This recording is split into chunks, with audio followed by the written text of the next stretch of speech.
Tibu gani unatumika hapo? Unamkabidhi nani na wakati gani na kitu kama hicho? Ndio. Mara nyingi sana ilikuwa inakuwa msiba kishatokea hivyo, ile familia inapewa hela yao baada ya wiki mbili. Yaani tuseme madai ya ile familia inaanza kudai ule utawala, tupe hela yetu. Lakini sisi na Bonane kama president wa Babondo tulikuja na system ya kusema kwamba msiba unapotokea baada ya mazishi tu, sisi kama kamati tutakaa chini, tunapiga mahesabu yote, jinsi gani pesa zilivyoingia, gharama tulizozifanya za kununua chakula, gharama za kununua za kuanzisha ile mazishi pale, gharama tunafanya tunatoa pale, kisha tunaangalia kuna baki pesa ngapi, na hizo ambazo zilizobaki ndio mtakuja za sisi ambao tulikongoa kupata angalau za mafuta ambazo hizo gari ambazo tulitembeleza, tutapata zingine pesa za kuweka kwenye mfuko wetu, ile 10% ile kuacha kwenye mfuko wetu, ambazo zitakazobaki familia inakabidhiwa hapo, na video zinakamatiwa hapo hivyo, zinatumwa kwenye mitandao yetu ya WhatsApp ya Babondo. Kila mtu anaona kwamba hela zenu hizo ambazo zilifika kwa familia salama. Okay. Hapa kwenye 10% hapa, wengi wanakuwa wana lalama kwamba hii 10% wanga mara nyingi haonekani inaenda wapi na inafanya kazi gani. Hapa pako vipi hapa? Hii 10% kweli inakuaga inaenda kwenye mfuko wa kamati ya ile. Kwa mfano sisi tukichukua 10% inaenda direct kwa mwenyekiti, kwa mchungazina. Okay. Na pia tunatoa raporo kwa vijana kwamba tulikongoa 4,400, tulitoa 400 inaenda kwenye mfuko wa vijana. Na nitakuhakikishia kwamba tulivyokuja sisi tulikuta kwenye mfuko wa vijana kuna 0. Hapokuwa hata kidogo kabisa. Lakini kwa sasa tuna 1,600. Okay. Kwenye mfuko wetu wa vijana. Hizo hela zipo kwenye mchungazina ndio yuko nazo. Mara nyingi nimeshakusema hivi kwenye group yetu ya vijana tuna hela za kiasi hiki. Okay. Na hizo hela zinatoka kwa vijana, zinatoka kwa watu. Ile michango ambayo tunawafanya ile tunachukua nusu tunaacha. Hivi karibuni tunakongoa hela za Iombwe. Hizo hela za Iombwe tukipata angalau kama itakuwa 1,000 lazima tuwache 100 kwenye mfuko wetu, ile sehemu ya 10 zingine ziende huko hizi naenda yani. Ndio hapo watu wanakuwa nauliza kwamba zile pesa zinakuwa zinawekwa kwenye mfuko. Kwa nini kukitokea shida kwani kule kunatoka kiasi na kuja kusaidia, ama utaratibu wake uko vipi? Utaratibu wa hizo pesa ambazo waga zinaenda kwenye mfuko zina kazi yake ni kusema kwamba kwa mfano kukitokea shida iwe ya msiba, huyu amefungwa, huyu amefanya nini, na tumejikuta tuna pesa za kuwezesha ule msiba, ndio tunachukua angalau kwenye mfuko wetu tunawezesha pale. Na kazi nyingine ambayo inafanyika, si mwenyewe uliona hapa tuliandaa sherehe ya vijana. Kwa mfano tungejikuta budget yake ni 8,000 na sisi tumefikia tu 7,000, lazima tungechukua 1,000 pale tueneze hii budget hapa. La pili, hivi tutaandaa mashindano ya mpira hivi karibuni mwaka. Na wale washindi lazima wapewe ile zawadi ya kombe, wanapewa pesa, wanapewa kombe. Nafikiri hiyo ile kununua hizo zote gharama, hizo zote kombe, kupewa ile zote, kwa sababu tunachukua kwenye mfuko wetu kama itakuwa 500 tunawapa wale washindi ambao walioshinda vitu kama hivyo. La tatu, hii kundi yenu ya uigizaji, hii kundi yenu ya uigizaji, kwa ile filamu yenu, si ninyi mliweka 75%, sisi tukaweka 25%, si ndio 100 hivyo? Sasa ile ilitoka wapi? Tulichukua hapa, sikutoka mfuko wangu. Kumbe waigizaji walitoa 75%, nilikuwa sijui. Waigizaji wanaambiwa wakutoa na sio. Okay, katika wataala wenu, of course mimi ni mkweli. sawa sina muda mrefu sana Boys na miaka 6. Lakini ni moja kati ya best utawala kwa kutokea hapa wa vijana. Lakini changamoto ilikuwa ni huko juu huko. Iliwahasili vipi nyinyi vijana ile fujo ambayo ilikuwa kule juu? Okay. Kwanza mimi kule kulikuwa fujo kabisa. Ya kutosha kabisa, fujo kubwa sana. Lakini mimi waga namshukuru huyu kiongozi wangu Makamu Mboto. Ndio. Yani ni best man in my life. Yuko vizuri. Yani tuseme kwamba Mboto na mie kuna connection. Kuna singa fulani hivi chemistry kati mimi na Mboto yani. Ninachokiwaza mimi yeye ameshawaza tayari. Okay. Sijui ni nini. Nashukuru Mungu kwa kuniunganisha na yeye. Nashukuru Mungu kwa kunifanya mimi kumfahamu Mboto. Unaona? Mimi nikisema jambo, yeye ni yes. Yeye akisema jambo, mimi ni yes. Hatujua kutofautiana hata siku moja yani. Kweli zilivyokuja hizi fujo zao, mimi nikamwambia Mboto hivi. Sisi ni vijana. Sisi ni kamati ya vijana. Na wale ni Wabondo. Wana kamati yao na wanafanya vya kwao kule. Ugomvi wao waache washughulikie wao wenyewe. Tukishirikishwa ndo tuwasaidie ama tufanye yale yanayohitajika, lakini vingine vyote yani tuwaache wao wafanye kama wao. Okay. Kweli Mboto akanielewa, japo tulijaribu kuingia kidogo lakini haikuwa vile sana. Na kingine sisi tuliamini katika utawala uliochaguliwa kidemokrasia ambaye ndo alikuwa Bonane. Japo alikuwa na makosa bila shaka, lakini yeye ndo alichaguliwa kidemokrasia.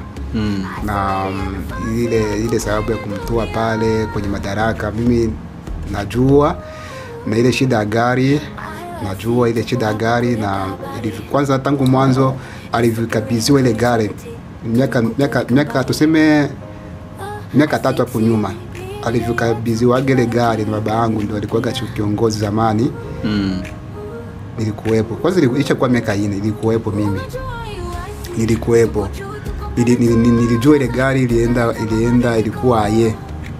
Kama ilikuwa natembea, kama ilikuwa itembee, mimi nilijua, nilikuwa pale. Ilivyopotea nilijua. Mimi kwenye utawala wao nilikuwepo, kwenye kamati yao pia. Nilikuwa katibu msaidizi. Nilijua mambo mengi sana. President Emmanuel alikuwa ananiambia mambo mengi, nilikuwa najua. Sasa sisi tulipenda watu ni mimi sisi na Mboto tulitaka yani zile vurugo zile zisiharibu ya Mbondo. Kwa sababu ya Mbondo ina nguvu kuliko gari, au ya Mbondo ni ya maana zaidi sana kuliko gari ile ya 3. Sasa sisi tulisimama katika ya Mbondo kwanza badala ya kuona gari, vitu kama hivyo. Ndio maana tuliweza. Okay. Of course tutamtafuta kiongozi na tutaenda kumuuliza zaidi sana kuhusu hilo swala. Ukweli ulikuja kuwekwa wazi at some point kwamba gari litembea 1 2 3? Ndio, ukweli hatimaye ukweli uliwekwa wazi, kwa maana nakumbuka yeye kiongozi alisema kwamba ile gari kweli ilipotea mikononi mwangu. Lakini nilikuwa sina mamlaka, kwa maana mimi nilikuwa mwenyekiti makamu, na mimi baada ya ile gari kuchukuliwa pale nyumbani kwangu nikapeleka ripoti kwa mwenyekiti wangu. Mwenyekiti wangu hakufanya lolote lile, ndio jinsi alivyojiteteaga hivyo. Lakini mkutano ile renyo ile assembly ikaona kwamba inisimamishe yeye.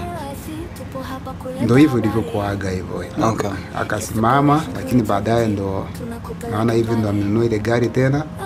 Kisha baadaye kununua ile gari ikaonekana kwamba acha aanze kazi yake ya utumishi. Amenunua nyingine. Ameshanunua ile gari ndio. Okay. Na ilipotea ilichukuliwa na polisi. Alikuwa na paki nyumbani kwake. Sasa ishaka pale muda wa mwaka moja atembeagi, wakaja kumtoa ile pale wakaibeba. Okay. Alright. Sakata la Twin Force. Hivi Twin Force tupo pamoja ama wale nao wanajiongoza wenyewe? Okay. Swali nzuri sana.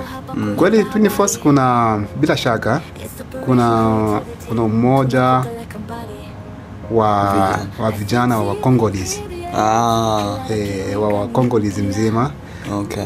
Lakini pia kuna umoja wa Congolese en general, wa watu wote. Na kuna utawala wa siri. Kule kuna ingine group ya siri ya Tuniforce ambao iko chini ya mamlaka ya uongozi wa Babondo hapa kwetu Idaho, ambao wanatawaliwa na Bwezi. Ni Babondo Tuniforce wako na grupu yao, kuna kamati yao, lakini wako under kamati ya hapa ya Babondo ya Idaho. Kwa hiyo hawajajikata. Tuko pamoja. Nakumbuka hata kwenye msiba tumeshirikiana kabisa mwanzo mwisho. Okay. Okay. Kila kenye mwanzo kina mwisho ya? Ndio. Utawala wako umeanza na sasa hivi unaelekea mwisho. Mwezi wa ngapi? Mwezi wa 8. Mwezi wa 8. Yes. Ni nini ambacho mlikifanya ambacho mko proud nacho sana? Kwamba hiki bana, hiki tumekifanya, hiki ni kikubwa sana. Okay. So hiyo ni swali nzuri sana ya. Na lazima kila kiongozi inapofikia mwisho wa utawala wake awe na kitu cha kusema kwamba mimi katika utawala wangu nilifanyaga hiki na hiki. Mimi kwa pande wangu tulifanya mambo makuu matatu.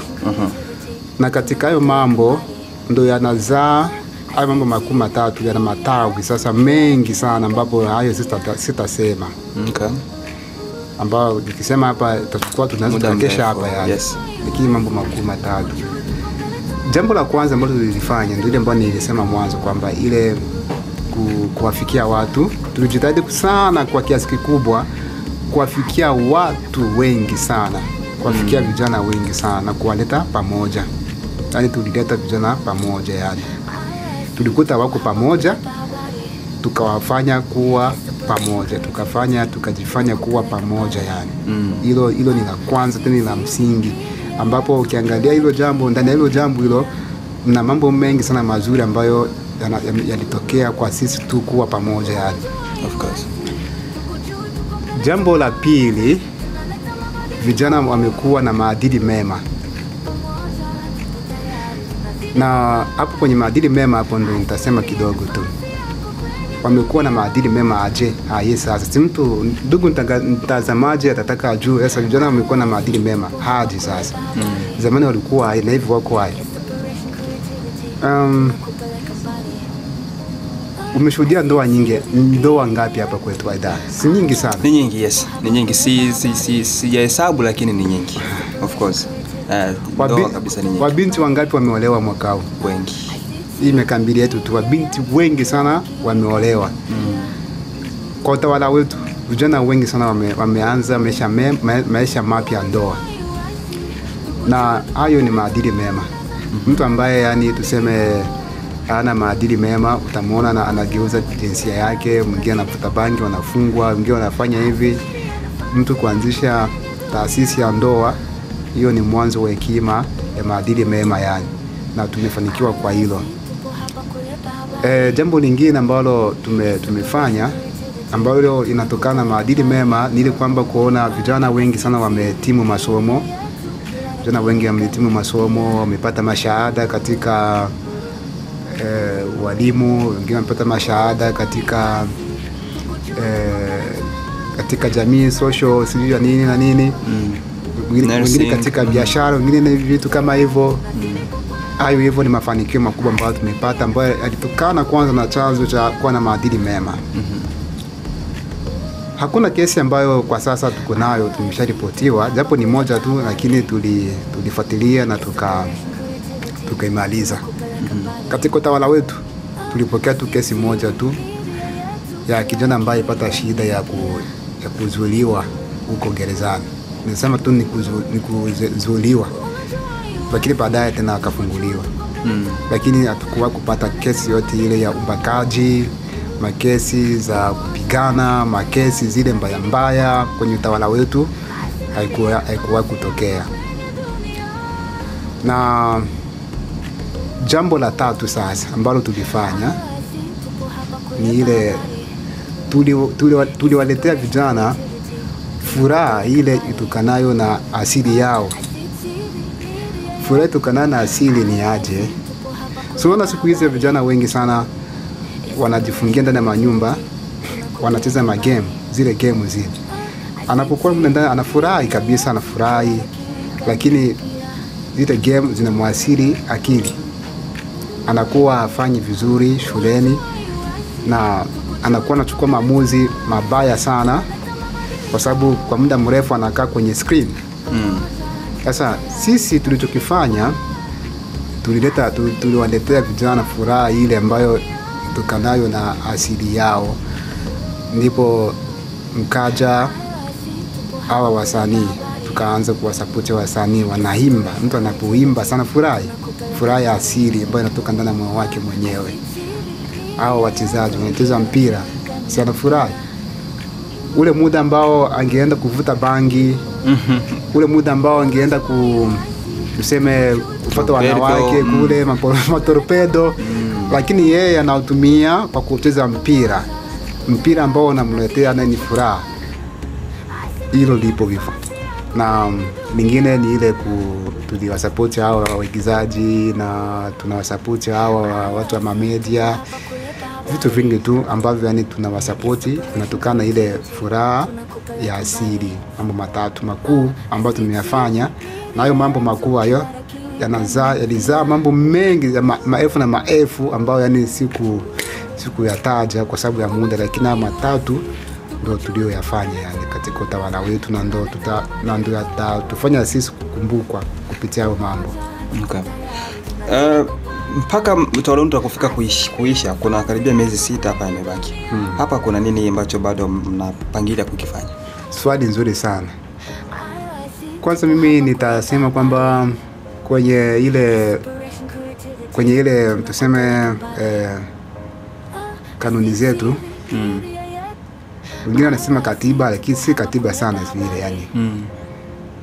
Kwa ile misingi yetu ya sisi vijana hapa kwetu Idaho, kuna kipengele pale ambacho kinasema kwamba kila mwisho yani tuseme kwamba wanafunzi wanapokuwa likizoni tuwafanyizie sherehe ya vijana. Wanapokuwa likizoni kila mwaka, wanafunzi wakiwa likizoni lazima tupige sherehe. Na hiyo ilikuwa inatakiwa ifanyike mwezi wa 6. Lakini kwa sababu ya hali inayoendelea Kongo kwa sasa, tuliona kwamba tuweze tufanye sherehe hapo ya kufurahia, kucheza sana wenzetu kule, vijana wenzetu kule Kongo wanateseka, tuko na si shwari. Acha tuache hiyo sherehe. Sasa kitu ambacho tutakachokifanya kwa kumalizia muda wetu ni kusema kwamba tunaandaa mashindano makali sana, ligi kuu ya state, ambayo hiyo ligi inaandaliwa kuchezwa na timu ya FC Boaze na timu ya FC Okapi United kama kawaida yani. Na hayo mashindano bila shaka najua itafanyika mwezi wa 7 tariki za mwanzo yani. Kwa hiyo huu utakuwa mtanange mkubwa sana, na mara nyingi unapofanyika hivi aidha huaga natikisika sana kwa sababu ni timu mbili pinzani. Sasa hivyo yani wage naleta shamba kwa wazee wetu pia, na hata kwa binti zetu, kwa mama, vitu kama hivyo. Sasa hiyo itafanyika mwezi wa 7. Lakini pia kitu kingine, kabla ya utawala wetu kuisha, tunafikiria kuandaa mechi ya masingo na hao ambao wameoa. Wale wanaita washimbe, bako onda na washimbe Lakini pia hiyo wengine hiyo wage naleta changamoto kwa sababu wale ambao wameoa wanataka waonyeshe wale ambao bado ni masingo, ninyi msimngale wadogo, sisi tulizaliwa mbele yenu, tumeshakuwa na familia. Walioa wanakuwa wanafungwa. Sasa wale masingo wanawaambia kwamba hapana, ninyi ambao mmeshaoa hamna nguvu tena. Ninyi hamna nguvu, sisi ndio tuna nguvu. Sasa wanawafunga wale ambao ni wameshaoa, lakini mwaka huu nafikiri bila shaka wale wa married watawafunga masingo, inawezekana, lakini sijui. Sasa vitu kama hivyo ni vitu viwili tu ambavyo vinabaki kama tumalize muhula wetu ya. Okay.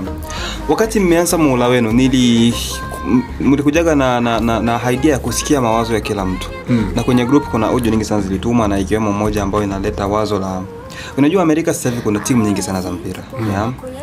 Na mpira ni kitu ambacho kinapendwa sana ulimwenguni kote. Tumefeli wapi kuja na kitu ambacho kinaweza kuingizia wachezaji pesa? Kwa mfano kuja na ligi ambayo inakuwa sawa haitokuwa Amerika nzima. Kwa nini mmeshindwa kuleta ligi ambayo inahusisha ya state, kwa mfano majirani hawa kuna Utah, kuna Oregon na nini? Tumefeli wapi? Hilo ni swali nzuri sana. Ndugu mtangazaji. Na ndugu mtazamaji. Napenda kuhakikisha kwamba kwenye utawala wetu hii mambo ya mipira ya wasanii, waigizaji, wa mamedia, tuseme tangu mwanzo hayakuwepo. Uone kwamba kamati ya vijana inawasapoti wachezaji wa mpira zero. Uone hata mwenyekiti wa vijana anawasapoti wasanii hayakuwepo. Wao walikuwa tu misiba. Unapotokea msiba ndio utawaona sasa. Au Sombe, walikuwa na support Sombe. La tatu walikuwa na support maharusi. Mimi nikitaka kuoa namwambia mwenyekiti wa vijana, anaandaa timu pale, wanafanya protocol basi. Lakini haya mengine ambayo umeyaona yameanzishwa na utawala wetu. Na huu ni mwanzo. Mwaka jana tumefanya mashindano ya mpira. Kwa bahati nzuri Okapi kashinda, kwa bahati mbaya Boazi kapoteza. Na ndio ile ukaona kwamba wakapewa ile kombe yao ndani ya sherehe. Huu ulikuwa ni mwanzo ambao bila shaka tunajua yajayo yanafurahisha na ni mengi zaidi sana. Na ndio maana ningesema kwamba hayo malengo yako na hayo maono yako, maono anaanza na mtu mmoja. Mtu mmoja ndo anaanza maono, kisha anaambia wengine na anatangaza yale maono kwa wengine. Sisi tumeshaonyesha picha fulani na tumeshakuwa na idea fulani ya kwamba jamani tuwe tunasupport mpira, na sisi labda tumeishia hapo hivyo. Na mwezi wa 8 kutakuwa na uchaguzi. Kamati mpya ambayo itakayokuja na wenyewe waanzie hapo, wanaweza kaanzia hapo hivyo, wanaendeleza, kwa sababu unajua bila shaka huu muda tena sijui kama utakuwepo. Kwa sisi tuna tuanze vitu kama hivyo, mambo kama hayo yani. Okay, so it's a work on progress. Mmefanya ya kwenu, ni ambaye anayekuja aweze kuchukua kutoka hapo. Na pia anzie kutoka hapo na kuendeleza yani. Okay, mmeshawaletea watu pamoja, watu tayari wana umoja. Mmefanya kazi nzuri sana, niwapongeze kwa hilo. Asante sana. Nipe exclusive. Wewe kwa nini wewe hakuna atugombei mwaka huu? Tumekuchosha sana vijana, tumekutukanisha sana nini? Hiyo ni swali nzuri ndugu mtangazaji na ndugu mtazamaji. Nikisema kwamba sisi tuna kamati yetu ambao nimesema ina watu 11. Na tuko na msemaji wetu ambaye anaitwa Double B Kataya, ndo msemaji wetu, kijana mzuri sana yule. Gaswa bien. Mimi kusema kwamba tutagombea tena ama tutagombea bado ni mapema sana. Okay. Kwa sababu jambo linaweza kuwa ni nzuri, lakini ukilisema kwa wakati ambao sio faa, hilo jambo linaonekana ni mbaya zaidi tena. Okay. Lakini ningeomba vijana wenzangu hapa kwetu, aidha uwe Tuniforce, uwe Nampa, uwe Kodwe, tumefanya mambo mengi sana makuu mazuri ambayo najua bila shaka yamekufurahisha, na ndio maana unatusupport. Najua unaweza jifunza kutokana na yale ambayo tumeyafanya.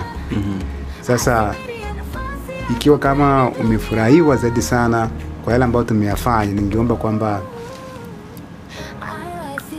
ujitokeze. Kama nilivyosema kwamba sisi hii ni mapema kusema kwamba tutagombea au je, lakini tungependa tu hata watu wagombea 11 pale, wagombea 10, tupambane. Tupambane pale kabisa, kwa sababu kiongozi bora ni yule ambaye anazalisha wengine viongozi. Kiongozi bora ni yule ambaye anaandaa viongozi wengine kuja kuwa viongozi. Sasa mimi nisingejisikia niitwe kwamba au nijione kwamba niko kiongozi bora na nyuma yangu hakuna wengine ambao waliozaliwa kutokana na mimi, hivyo sitajisikia vizuri. Na mimi kujisikia vizuri ningependa nione viongozi wengine, vijana wengine wajitokeze, wabinti na wavulana kugombea nafasi ya kuwa mwenyekiti wa vijana. Hata kuwa mwenyekiti wa mabonde inawezekana pia. Hapo kwenye kujitokeza kuja kuwa mgombea, uvumi inaenda kwamba hapa Boizim takitokeza mmoja mwingine hataki kujitokeza tena. Hii ni kweli? Na mimi naamini si kweli sana kivile, kwa sababu ya hiyo sheria ipo. Okay. Ni kutokana tu na mtu kujielewa na ile hofu. Okay. Mimi ningesema ni hofu, kwa sababu ya ukishaniona mimi nisha gombea pale. Sasa wewe unajesada, wewe unajiangalia sasa. Nitamshinda kweli wewe? Unajiangalia uwezo wako na uwezo wa ule, kweli mimi nitafaulu pale kweli? Kisha ule mmoja na ukiona kwamba mimi siwezi, unaacha. Lakini hiyo sio sheria yetu. Ndio maana naita vijana wengi sana ambao wananisikiliza, watazamaji, vijana wa Idaho, tafadhali sana, yani msituangushe. Ndio mwaka huu ambao ni wa uchaguzi. Najua bila shaka itakuwa mwezi wa 8. Ningependa kwamba vijana wengi wajitokeze kuja kuwa wagombea wa kuwatumikia vijana wengine. Okay. Mungu atupe uhai, tukifika karibia na uchaguzi tutakutafuta tena kutupatia mengine mengi kuhusu utawala wako. Asante sana. Kila utawala unapokwenda kuisha unafanya reprise. Amerika wana tabia ya kuacha barua kwa kiongozi anayefuata. Ningependa kuacha jumbe mbili hapa leo. Kwa kiongozi ambaye anakuja, japo kwa tumjue, na kwa vijana ambao uliweza kuwatumikia mwaka huu. Kuna nini cha kuambia hao watu? Hilo ni jambo nzuri sana kabisa. Na ni swali ambalo yani inanivuta hisia tena kusema kweli kabisa. Ndio. Kwa sababu nakumbuka jinsi tulivyoishi na hawa vijana, jinsi tulivyopambana nao, jinsi wanavyoniheshimu, jinsi wanavyotukubali, jinsi tulivyo na kibali machoni pao. Yani sijui niseme je kwa kiongozi ambaye atakayekuja yani. Ila tu ningemwomba tu yani uwe na moyo wa kuwapenda watu ambao unawaongoza. Uwachukue kama watoto wako yani. Na kuwajali na kuwa na heshima. Lakini pia ajifunze na kuangalia pale tuliposhindwa, yeye arekebishe, na pale tulipoweza yeye aweze zaidi sana, vitu kama hivyo. Ili kwamba tuzidi kuvuka. Kwa sababu safari ni ndefu sana. Unajua hata Musa yeye aliwatoa watoto wa Israeli Misri, Egypt. Lakini aliwafikisha ni mwingine, Joshua ni mwingine. Sasa Musa yeye alifanya mambo makubwa sana.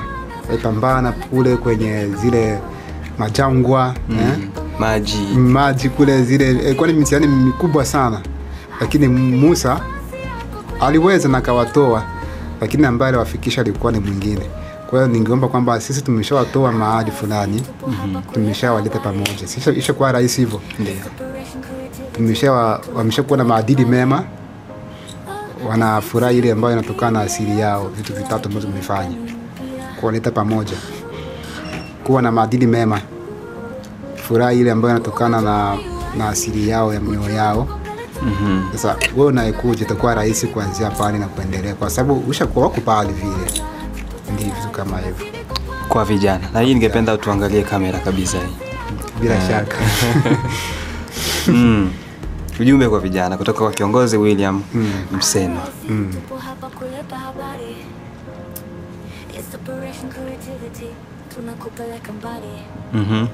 Ujumbe? Tuambie vijana ujumbe kutoka kwa William. Ujumbe wangu kwa vijana ni kusema kweli, ndugu mtazamaji, nimekushukuru sana kwa kunipa kibali cha mimi kuwa kiongozi wako. Na nimesema asante kwa kutuamini sisi kamati yetu.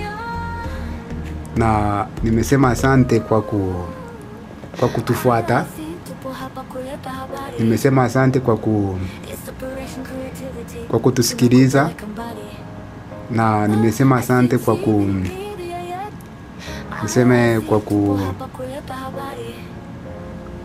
hayo matatu tu yanatosha kwenu, na najua kama kuna mambo ambayo hayakuenda vizuri kwenye utawala wetu. Ningeomba kwamba usiabebe, yani uyaache hayo. Yale ambayo uliona haya si poa kwenye utawala wetu, uyaache. Yale ambayo yani uliona haya ni mazuri, uyabebe, yakusaidia katika maisha mwako. Asante sana. Asante. Huo ulikuwa ni ujumbe kutoka kwa kiongozi wa vijana hapa kwetu Boise, Idaho, ama uongozi wa ya Lubaka lwa Mbembe Mbondo, Idaho. Kiongozi, nilikuwa na mengi sana ya kukuuliza, mengi sana ya kuongea, lakini tumeshachukua muda mrefu. Hata mtazamaji anaweza kusema wangewashi suluji. Lakini tutakutafuta, I promise, na tutaongea mengi zaidi. Nishukuru sana kwa wakati wako. It's an honor kuwa na wewe hapa leo. Na karibu.